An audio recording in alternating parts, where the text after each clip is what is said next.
Boa noite, meus irmãos, minha irmã, irmãs, graça e paz. É bom estarmos aqui na casa do Senhor para orarmos e louvarmos o nome do Senhor. Hoje agradeço estar aqui a Elisa, porque ela tinha um compromisso até às 6h30, 6h40, e aí eu fui pegá-la. Eu disse: minha filha, você quer ir para a igreja? E aí ela disse: vou, pai, só abre lá o departamento infantil e eu vou. Eu disse: minha filha, não sei se vai ter condição de abrir o departamento infantil, o papai vai chegar em cima da hora. E aí ela disse: não, o berçário está aberto. Não, eu disse: também não sei, minha filha, é melhor, você fica lá sentadinha. Aí ela acabou ficando na casa da avó, aqui no caminho, e graças a Deus estamos aqui. Não sei se o pastor Érico adiantou alguma coisa, a gente está estudando a possibilidade de alterar o horário, não falou nada não, né? A gente está pensando na possibilidade de alterar o horário do culto. A nossa ideia de começarmos um culto mais cedo, inicialmente o culto era às 6 horas, às 18 horas, era para pegar a saída do trabalho, da escola, para o pessoal vir para a igreja orar. E a gente estava com uma certa frequência antes da pandemia, aí veio a pandemia e simplesmente nós tivemos uma evasão, né, do culto, e estamos estudando a possibilidade de deixar num horário talvez mais conveniente. Hoje realmente é muito complicado para estar aqui nesse horário de 18h30, então a gente está vendo a possibilidade de deixar o culto um pouquinho mais tarde. Os irmãos fiquem atentos a isso. Mas oramos já e gostaria de compartilhar com os irmãos. Nós estamos compartilhando com os irmãos nas reuniões de oração uma série de orações nas cartas do apóstolo Paulo. E hoje nós vamos ver uma oração lá em Efésios capítulo 3, verso 14, até o final do texto. Efésios 3, verso 14 até o 21. E se você está em casa e está acompanhando essa reunião, está orando conosco, está colocando diante de Deus seus pedidos, sua súplica, não pôde por algum motivo estar aqui, abra sua Bíblia ou a sua mídia aí nesse texto, ok? Efésios, meu diácono aqui trazendo a água. Deus te dê em dobro, viu, meu irmão? Obrigado, querido. Diz assim o texto da palavra do Senhor: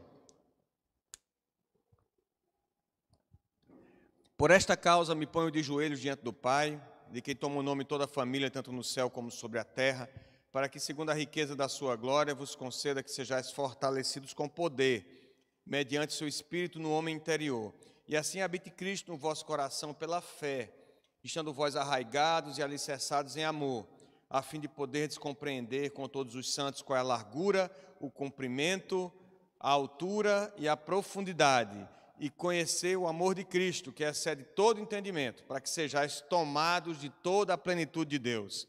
Ora, aquele que é poderoso para fazer infinitamente mais do que tudo quanto pedimos ou pensamos, conforme o seu poder que opera em nós, a ele seja a glória na igreja e em Cristo Jesus, por todas as gerações, para todos sempre. Amém.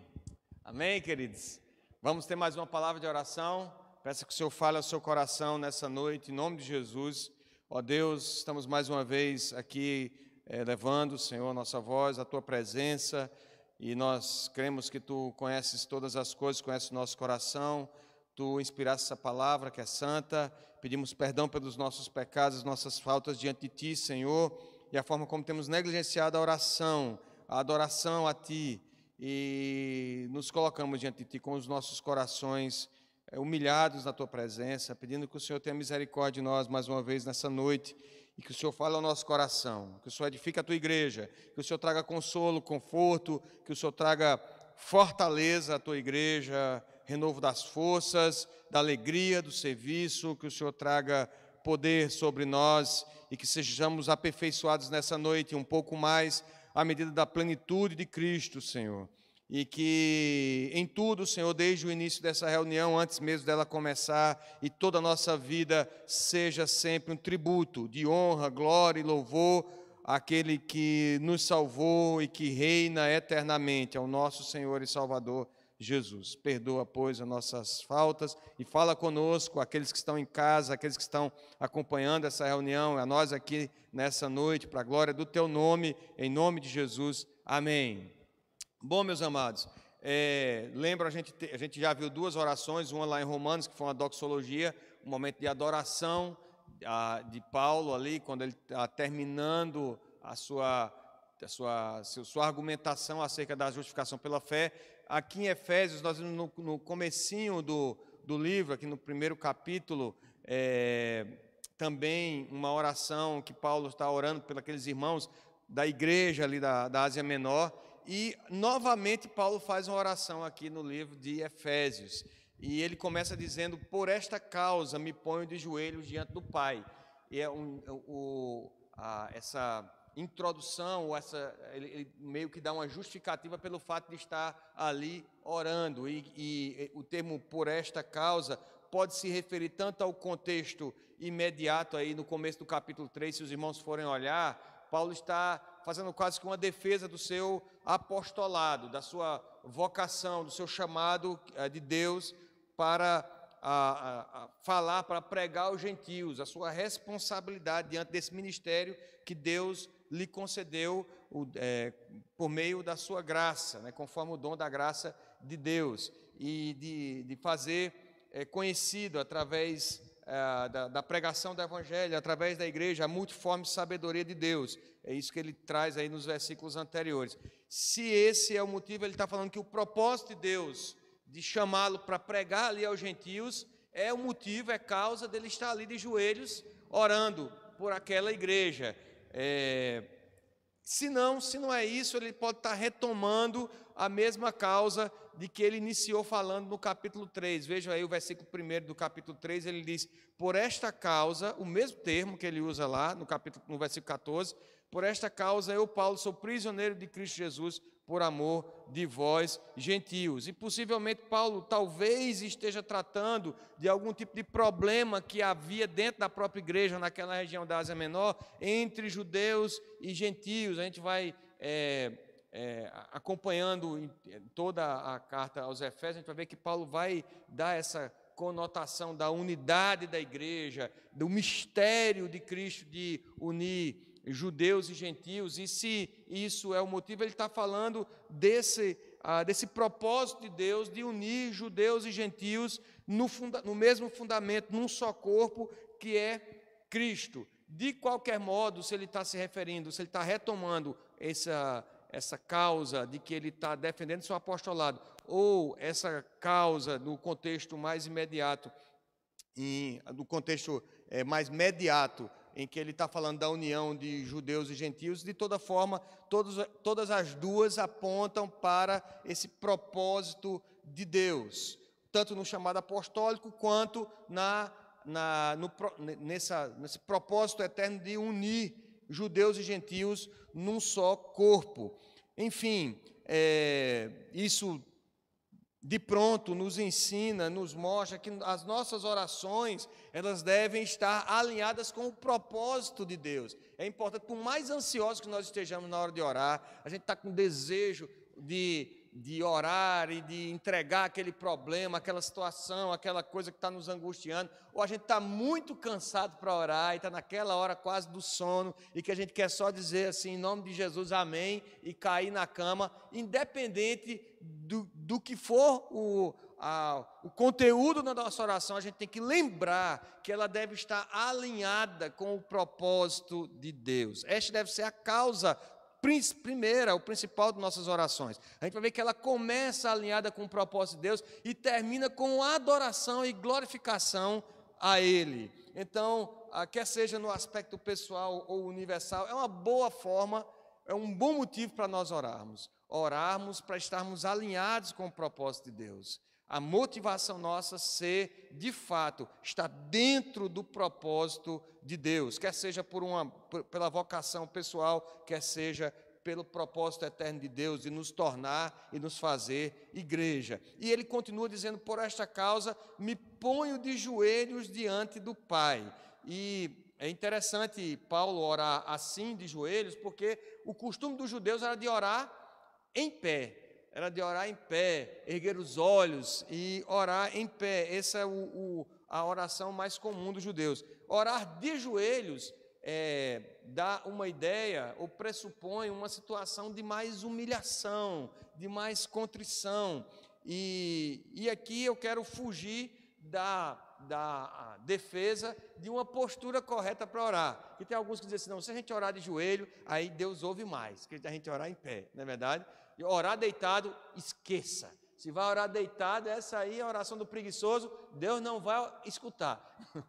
Não há uma forma correta de orar. Aqui, embora o apóstolo Paulo está dizendo, uma das poucas vezes que ele está dizendo que ele se põe de joelhos para orar, ele não está dizendo que nós devemos nos colocar de joelhos para orar. Não há uma postura mais correta do que a outra. Como também nós não podemos nem devemos julgar a postura de quem está orando. Às vezes a pessoa está orando, às vezes o pastor pede para orar de joelho, aí fica alguns irmãos sentados, né? E aí os irmãos, rapaz, aquilo é um fariseu mesmo, não tem nem coragem de se ajoelhar para orar. E às vezes o irmão tem um problema, jogou bola, né? Foi para o racha da quinta-feira, machucou o joelho, está sem condição de colocar o joelho no chão. E está lá você julgando. Nós não devemos julgar a forma de oração.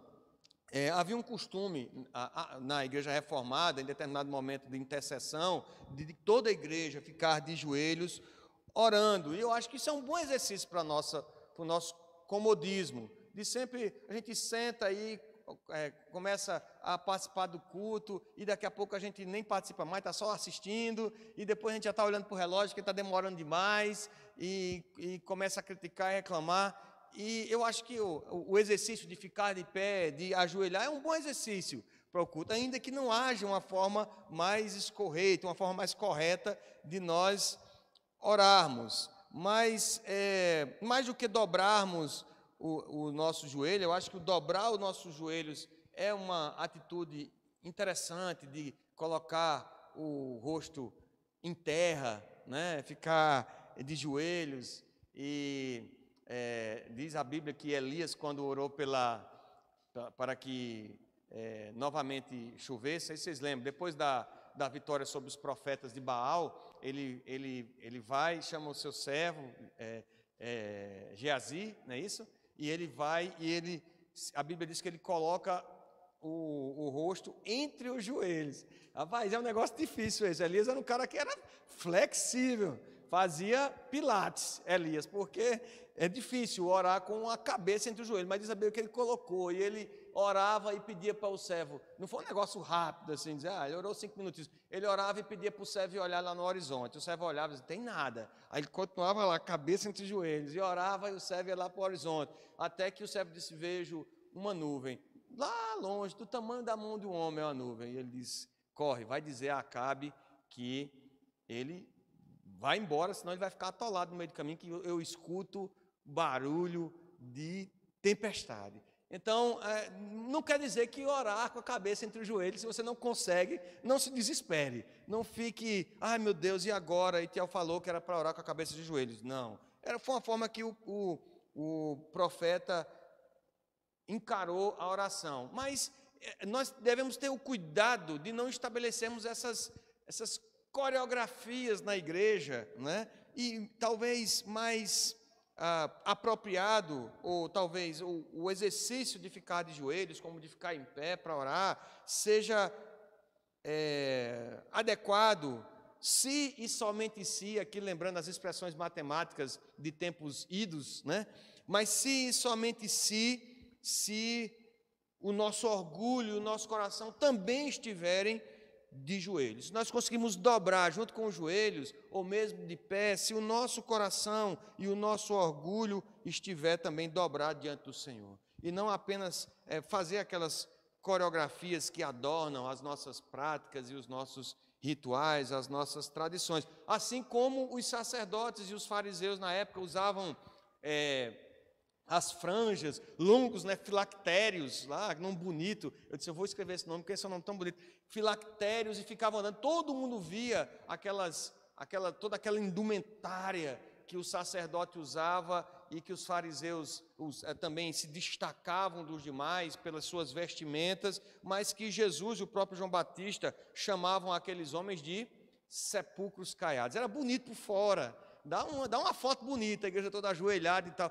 bonito por fora, mas por dentro carregado de rapina e podridão.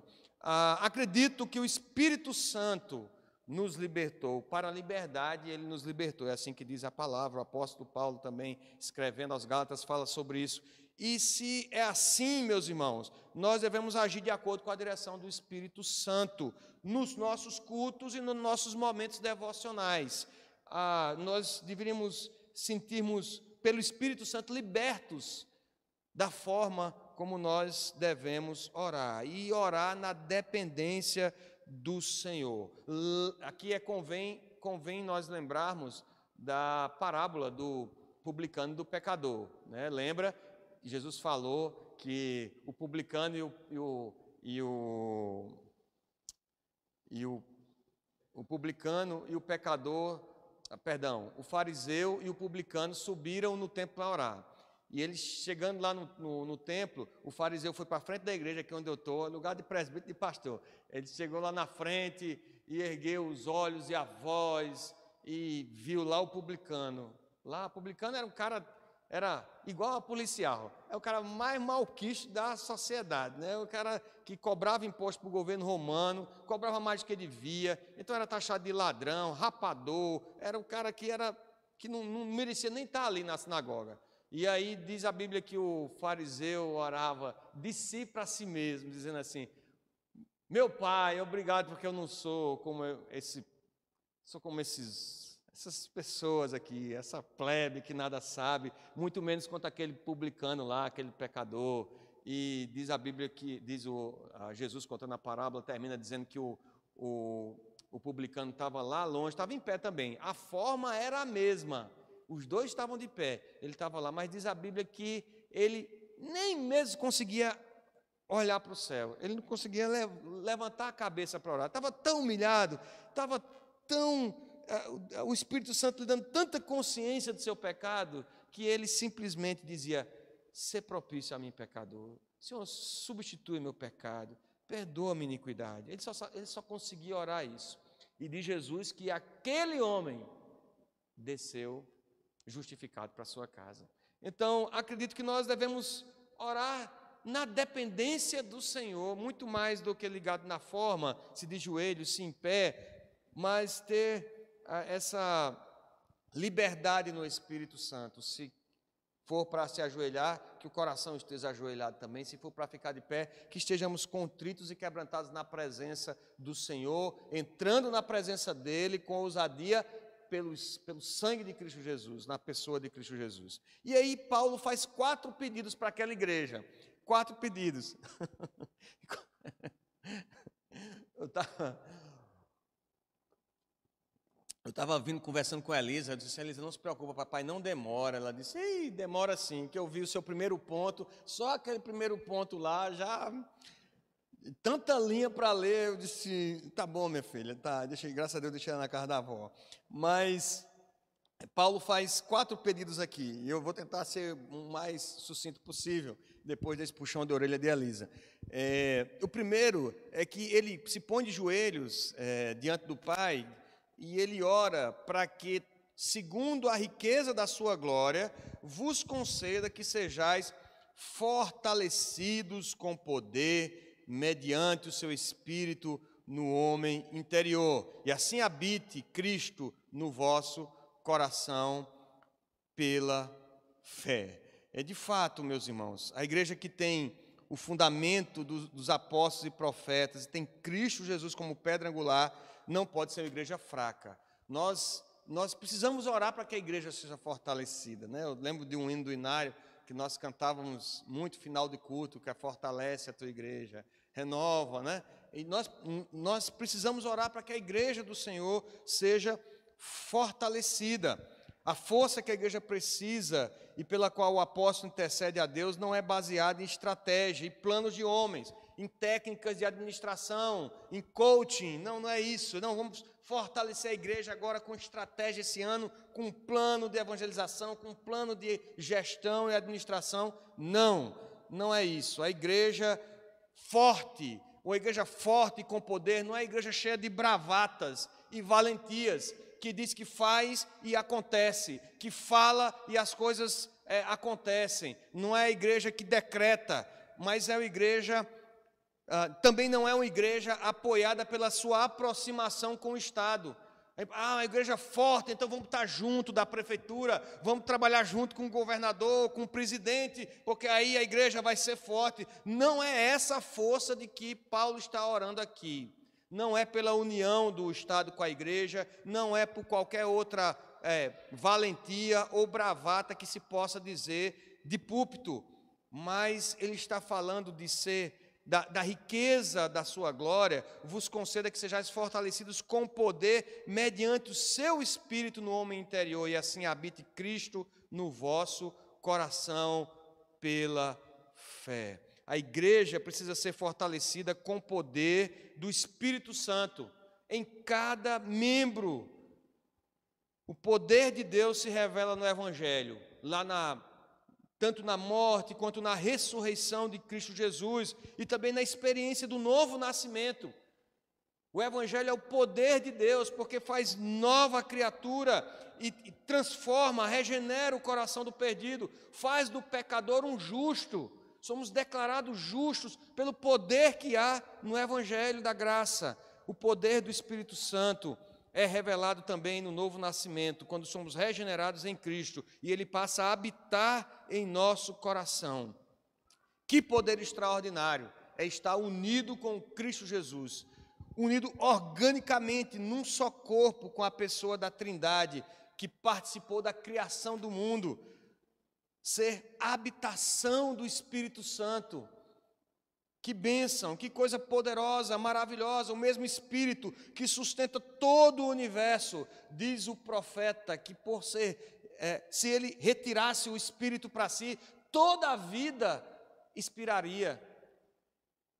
E que ele chama a cada noite todas as estrelas pelo seu nome. E por ser grande em força e rica em poder, nenhuma delas vem a faltar. E esse mesmo Espírito que sustenta o universo habita em nosso coração. E nós devemos orar então, meus queridos, para que a igreja presbiteriana do Catolé, que a igreja de Campina Grande, que a igreja do Brasil, que a igreja na Ucrânia, que a igreja do Senhor seja fortalecida no poder do Senhor, com a habitação de Cristo em seus corações. Cristo é suficiente. A gente não precisa inventar moda, não precisa tá inventando coisas para dizer que a igreja é forte. Nós não precisamos do Estado brasileiro, nem do Estado norte-americano para que a igreja seja forte. A igreja é forte em Cristo Jesus, pela habitação de Cristo Jesus no coração de cada membro, pelo poder do Espírito Santo se revelando através da santificação, no novo nascimento, na esperança da vida eterna e da ressurreição.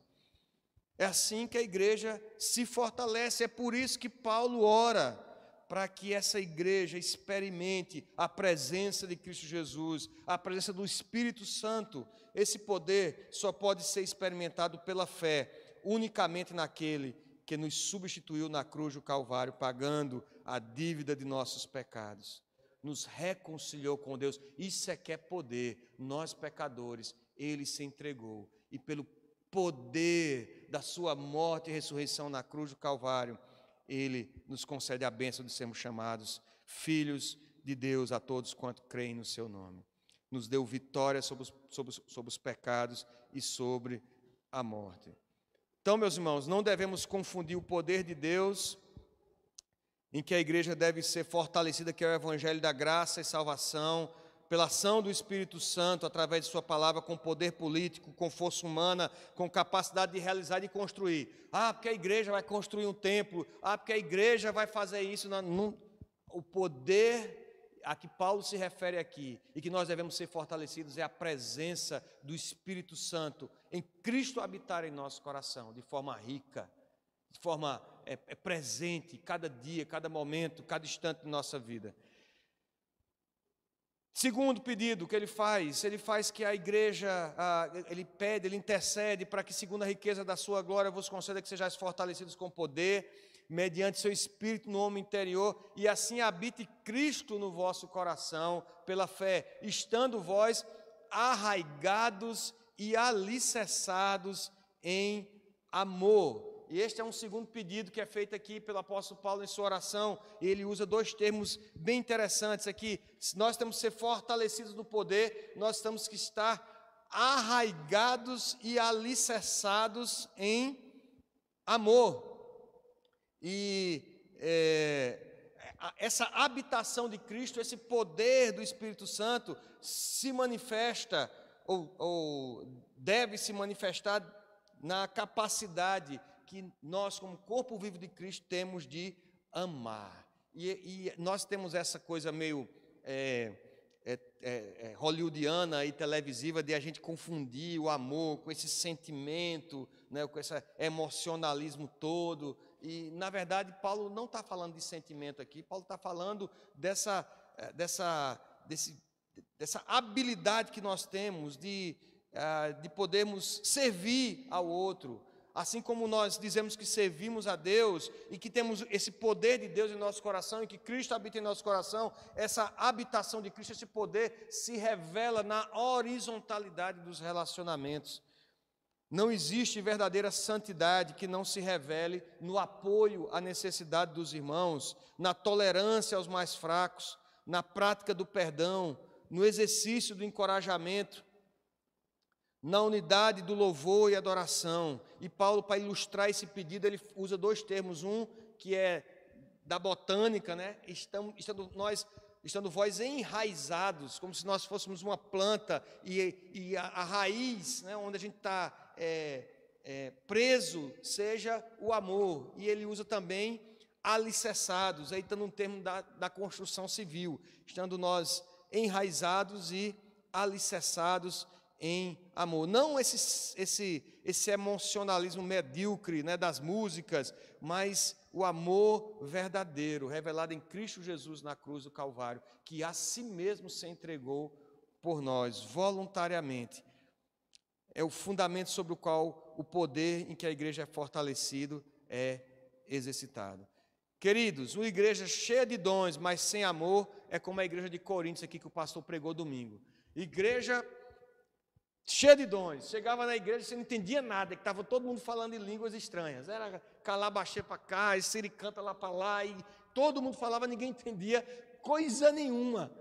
E Paulo diz, meus irmãos, se tiver alguém falando e alguém que interprete, então os outros se calem, para que haja edificação, se não adore você a Deus, porque não está havendo edificação do povo.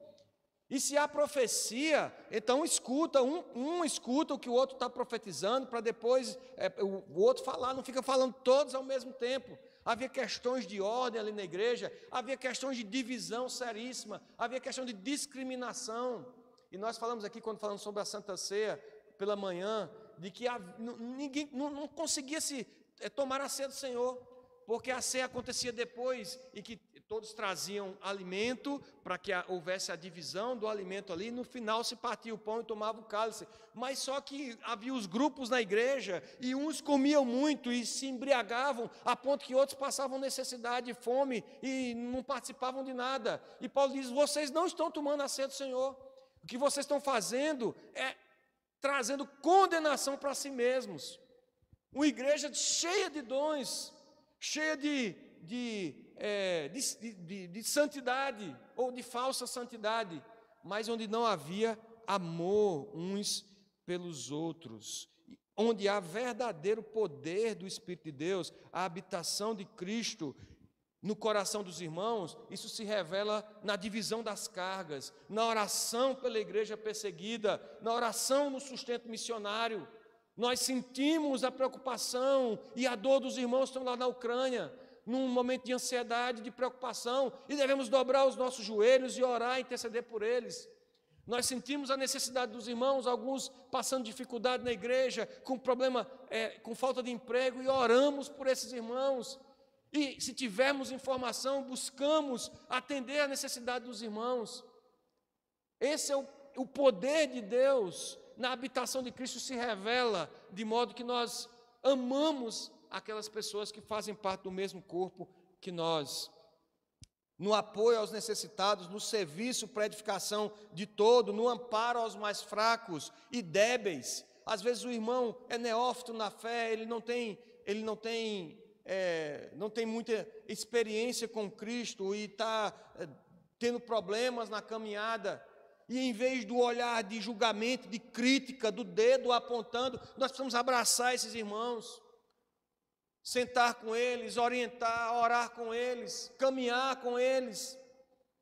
É o irmão que precisa muitas vezes, por causa da sua debilidade, de disciplina, e a disciplina ela acontece na igreja em amor, porque nós somos um corpo e que expressamos e que manifestamos o poder e a habitação de Cristo, porque estamos arraigados e alicerçados em amor. Primeira coisa que Paulo pede, então, de joelhos aqui, é que sejamos fortalecidos no poder, pela habitação de Cristo em nossos corações. Segundo, estando todos nós arraigados e alicerçados em amor, aqui para a igreja de Éfeso e para nós hoje. Terceiro, a fim de poderdes compreender com todos os santos qual é a largura, o comprimento, a altura e a profundidade, e conhecer o amor de Cristo que excede todo entendimento. Que maravilha, meus irmãos, conhecer o amor de Cristo.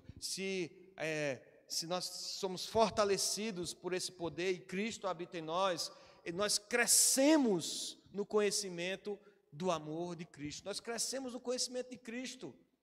Não há como estarmos na igreja estagnados, achando que isso aqui é algum tipo de clube de final de semana em que a gente vem aos domingos e fala com os irmãos e talvez saia para comer uma pizza ou fazer qualquer coisa. Nós estamos aqui para crescer como corpo. Nós estamos aqui porque estamos juntos como corpo de Cristo, crescendo o crescimento que vem dele.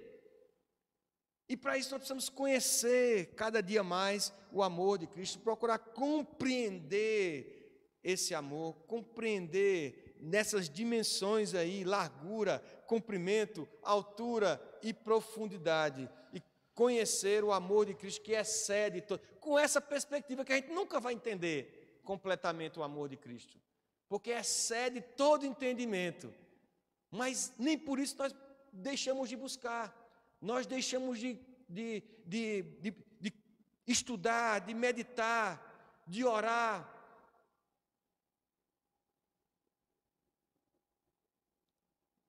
Para que a igreja tenha amor como manifestação do poder de Deus e da habitação de Cristo no seu meio, para a finalidade desse poder, que é compreender as dimensões desse amor e conhecer um amor que excede o entendimento humano, o amor de Cristo. É esse o motivo que Paulo, é um dos pedidos que Paulo faz aqui.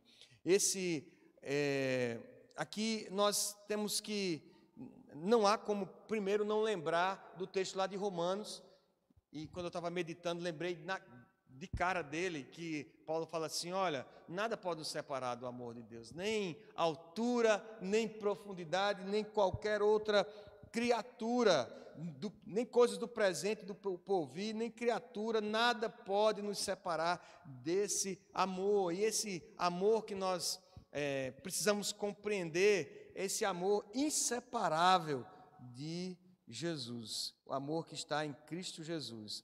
E há também uma outra semelhança que alguns comentaristas às vezes criticam um pouco, mas que eu acho também que é inevitável aqui. Em que se pese que talvez essa não seja a melhor hermenêutica aqui para o texto, não é? E que Paulo está usando de metáfora, mas quando ele fala de largura e comprimento, de altura e profundidade, nós lembramos imediatamente da cruz do Calvário. E ainda que a gente considere a técnica retórica, as hipérboles que o apóstolo usa, é inevitável nós não associarmos, deixando de lado a melhor prática hermenêutica, as dimensões com a cruz. A largura e o comprimento, aonde estiveram estendidos os braços do nosso Salvador na cruz, para alcançar todos, largura e comprimento, alcançar todos aqueles por quem ele morreu, judeus, gentios, homens, mulheres, escravos, livres, em todos os tempos e para toda a eternidade, bem como a altura e a profundidade de onde a cruz estava fincada e para onde apontava, posto que o amor na cruz revelado é suficientemente profundo para alcançar do mais simples até o mais vil, caso perdido e pecador como eu e você. Esse amor, ele tem profundidade suficiente e é e tem altura suficiente, e aponta para os céus, a habitação dos santos em Deus, que é a nossa esperança em Cristo Jesus. Mas há um detalhe aqui, quando ele fala dessa dimensão do amor, que nós buscamos conhecer, compreender essas dimensões, é que ele diz assim, estando vós, é o versículo 17, estando vós arraigados e alicerçados em amor, a fim de poderes compreender com todos os santos. É que o amor de Cristo, esse amor tremendo revelado na cruz do Calvário, que nos aponta à salvação, que nos aponta para um plano eterno, de eternidade a eternidade, de escolher alguns eleitos ali, judeus, gentios, para manifestar nos tempos eternos a grandeza e a riqueza da sua graça e do seu poder. Esse amor, ele não é, essa experiência desse amor, ela não se dá de forma isolada, entre você e Deus apenas. A experiência do novo nascimento é uma experiência pessoal, que cada um de nós deve vivenciar.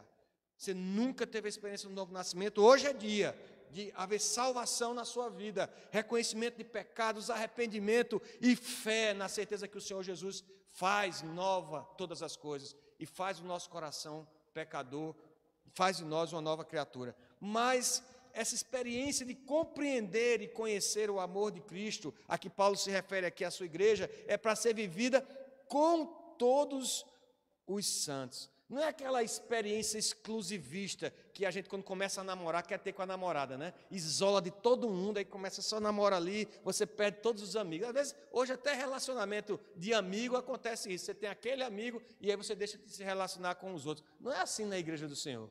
Não é assim que Paulo está orando, que a gente experimente o amor de Cristo, que a gente compreenda o amor de Cristo. Não é crescendo sozinho. Não, mas eu estou fundamentado e arraigado aqui sozinho, eu e Jesus. Não é assim que a gente experimenta comunhão com Deus. A experiência do amor de Cristo em todas as suas dimensões e a inseparabilidade, não sei se existe essa palavra, mas se não existe, eu acabo de criar, e a sua inseparabilidade com a pessoa de Cristo, como diz Paulo lá aos Romanos, se dá na comunhão com todos os santos, jovens, crianças, idosos, comprometidos ou não, maduros ou neófitos, consagrados ou carnais, em qualquer que sejam os seus ministérios, qualquer que seja a sua área na igreja, qualquer que seja o rótulo, o conhecimento e a compreensão desse amor, que excede todo entendimento, deve ser vivenciado na igreja de Cristo. Por isso que a gente chama você para vir para a reunião de oração. Você está em casa aí acompanhando. Por isso que a gente chama você para vir para a igreja, para experimentar esse amor, esse crescimento junto como igreja do Senhor, na adoração do culto público, na entrega de sua vida, na entrega de suas ofertas, no apresentando a criança no caminho que deve andar junto, como corpo, valorizando esse tempo que nós temos, servindo juntos, no pequeno grupo, na SAF, na MP, na UPA, juntos nós crescemos, experimentamos o conhecimento do amor de Cristo, compreendendo em todas as suas dimensões. E por fim, o apóstolo Paulo ora também para que se conheça o amor de Cristo, que excede todo entendimento, para que sejais tomados de toda plenitude de Deus. A referência do apóstolo Paulo aqui, a mesma que ele usa, as mesmas características lá de Efésios, quando ele fala plenitude, na verdade é uma palavra que Paulo gosta de usar, tanto em Efésios quanto em Colossenses. A plenitude de Deus é o padrão, é a forma, é o nível em que nós estamos orando para sermos enchidos. Nós oramos para que sejamos fortalecidos no poder do Senhor, conhecendo, habitando Cristo em nosso coração, estando arraigados e alicerçados em amor, e com todos os santos, conhecendo, compreendendo as dimensões desse amor, conhecendo esse amor que excede todo entendimento, para chegarmos à estatura do varão perfeito. Essa é que é a referência, é em santidade, que essa é a vontade de Deus para nós. Não é vivermos de qualquer forma, não é simplesmente experimentarmos um amor banal, mas é um amor santo, é em santidade de vida. Essa é a vontade de Deus, é a vossa santificação, é com ações de graça, é em oração, louvando a Deus em todo o tempo, olhando para Cristo Jesus, dizendo: essa é minha referência, esse é meu molde de santidade, essa é a plenitude que eu estou buscando. Enquanto estamos sendo transformados à imagem de Cristo, caminhamos para a direção à plenitude final. Queridos, ao orarmos, como em qualquer outra atividade, como nova criatura, para além dos nossos objetivos imediatos, é cura, é emprego, é salvação de alguém, é libertação das drogas, é livramento, para além dos nossos objetivos de intercessões ou outras questões não morais que a gente preenche nossas orações com elas, há um objetivo primeiro: a nossa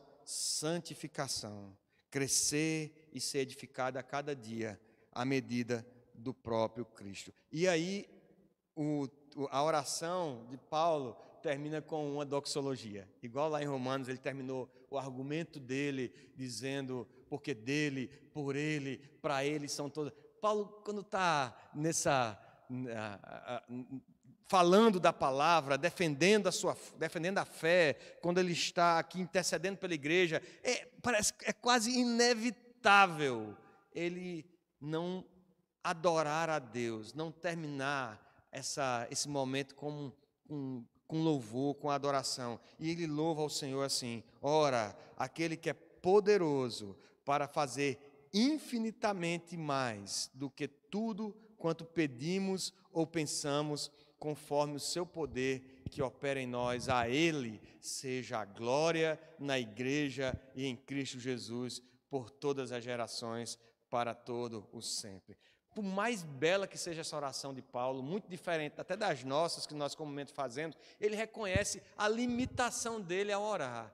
E ele sabe que Deus, que está ouvindo a sua oração, é poderoso para fazer infinitamente mais. E os tradutores aqui tiveram trabalho para traduzir esse trecho do infinitamente mais. E eu acho que o Almeida aqui, colocando infinitamente, ele acertou em cheio, porque alguns dizem que é abundantemente mais, ou muito mais abundante, porque é um superlativo que há lá no grego, do hiper, é um negócio assim, muito mais, é uma coisa abundantemente mais do que possa pensar ou imaginar. E o apóstolo está dizendo: ele é poderoso para fazer infinitamente mais. Ele é poderoso para fazer infinitamente mais, porque ele é Deus de abundância. Deus não é Deus de esmola, não é Deus do pouco. Ele é Deus do pouco, mas do muito também. Ele é um Deus de abundância, é Deus de poder de criar todas as coisas, Deus criador, de sustentar todo o universo com a sua poderosa mão. Ele é Deus de poder, Ele é poderoso para fazer infinitamente mais do que pedimos ou pensamos, porque Ele é um Deus que supera a expectativa. O apóstolo está orando para que a igreja seja fortalecida em poder, que eles possam estar unidos ali em amor, conhecendo a Cristo, conhecendo o amor de Cristo, mas ele sabe que Deus pode fazer muito mais do que ele pode sequer imaginar, pedir ou pensar.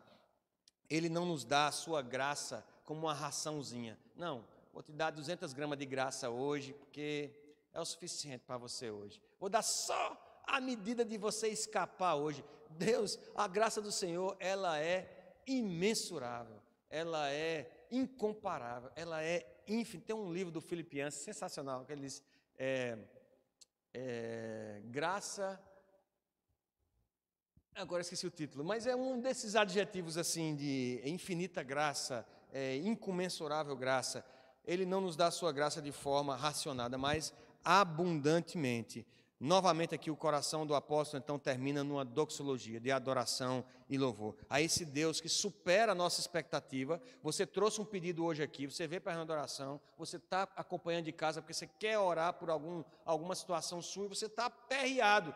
Eu quero dizer a você que o Senhor, Ele é poderoso para fazer superabundantemente mais, infinitamente mais, do que tudo que pedimos ou pensamos, conforme o seu poder que opera em nós. No direito, a gente quando está estudando sentença, a gente vê que tem 3 tipos de sentença. Tem a citra petita, que é quando o juiz ele dá menos do que você pediu. Você acha que tem um determinado direito, e o juiz diz, não, acho que esse seu direito não é bom, e ele dá menos do que você pediu. E tem a extra petita, que é quando o juiz dá uma coisa diferente do que você pediu. Você está pedindo, sei lá, uma indenização, e o juiz entendeu pelos fatos ali, foi convencido de que você não merecia indenização, você merecia uma obrigação de fazer. E aí ele exige que a outra parte faça uma obrigação. É uma sentença extra petita. E tem uma sentença que é ultra petita, que é quando o juiz ele dá mais do que você pediu. Você pediu uma coisa, e diz, não, você tem direito a muito mais que isso. E ele sentencia mais do que ele pediu.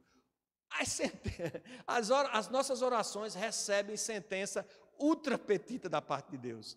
É infinitamente mais do que tudo que pedimos ou pensamos, conforme o seu poder e para a sua glória. Porque não é para atender o nosso pedido, não é para fazer os nossos desejos mesquinhos, mas é para que, ao final, a Ele seja a glória na igreja e em Cristo Jesus por todas as gerações.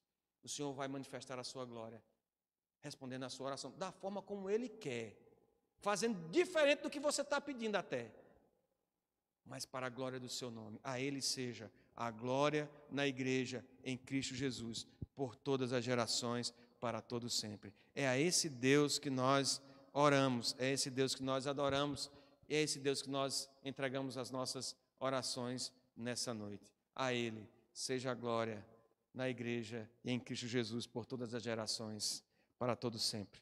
Amém. Vamos orar? Vamos orar. Ó Deus, nós te louvamos, Senhor, pela tua palavra. Te agradecemos pela tua bondade, Senhor, em nos trazer aqui nessa noite e nos dar, Senhor, um pouco mais do conhecimento da tua vontade, Senhor, conhecer mais o amor de Cristo que excede todo entendimento. Ó Senhor, te louvamos porque nada pode nos separar desse amor.